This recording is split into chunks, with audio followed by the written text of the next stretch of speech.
السلام علیکم ورحمۃ اللہ وبرکاتہ۔ امید کرتا ہوں کہ آپ سب دوست خیریت سے ہوں گے۔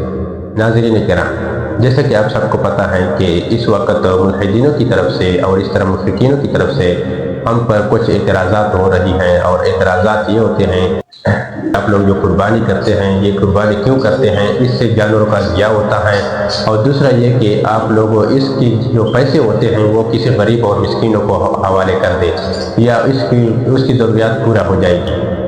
تو لہٰذا ہمیں کیا کرنی چاہیے؟ اپنے ایمان کی خود دفاع کریں۔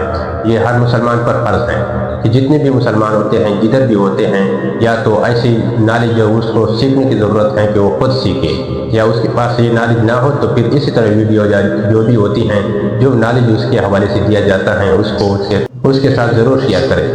اگر وہ یہ کہتے ہیں کہ جانور کا ضیاع ہوتا ہے تو آپ پوری دنیا میں خود سروے کریں، خود سرچ کریں کہ کتنے جانور زیادہ ہیں۔ ابھی جو جانور ہم مسلمان ہر سال جو ذبح کرتے ہیں وہی زیادہ ہیں، یا ان جانوروں میں سے آپ دیکھیں کتے بلی بھی ہیں، یا وہ کوئی بھی بندہ جو ہے اس کو ذبح نہیں کرتے ہیں۔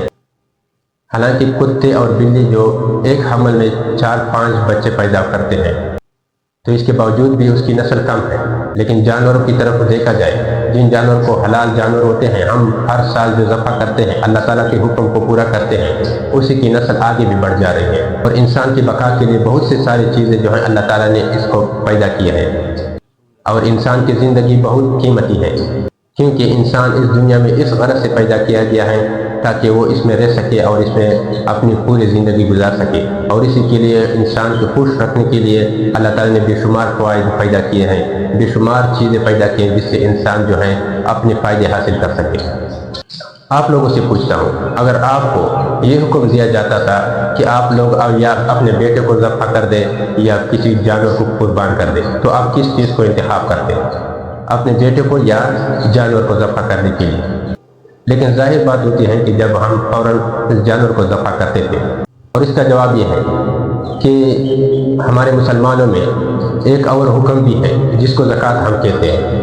وہ 2.5 جو ہم پرسنٹ ہر سال جو ہے مالی نصاب بندہ جو ہوتا ہے اس کو دیتا ہے، اور وہ اپنا حصہ اس سے نکالتا ہے اور غریب و مسلمانوں پر صرف کرتا ہے، اس پر خرچ کرتے ہیں۔ لیکن جب قربانی کی بات آتی ہے تو اسی قربانی کو ہم اللہ کے حکم کے سامنے سر ہم تسلیم ہوتے ہیں اور وہی حکم پورا کرتے ہیں۔ تو ہمیں اس میں غور کرنی چاہیے۔ اور ان ملحدینوں کو یہ دوسرا جواب دیا جاتا ہے کہ آپ لوگ جو عقل کے طور پر یہ بات تسلیم کرتے ہیں کہ یہ جانور کا ضیاع ہوتا ہے، آپ غریب لوگوں کی مدد کیوں نہیں کرتے ہیں اس کی بجائے؟ تو اس کے جواب غور سے سن لیں۔ وہ یہ ہے کہ اگر آپ عقل سے یہ بات تسلیم کرتے ہیں اور عقل سے یہ بات کرتے ہیں تو یہ اللہ تعالیٰ کا حکم ہے، اور جب یہ اللہ تعالیٰ کا حکم آتا ہے تو اس میں کوئی حکمت جو ہے چھپا ہوتا ہے، ہم اس پر اعتراضات نہیں کر سکتے، ہمیں ہم تسلیم کرنا ہوگا۔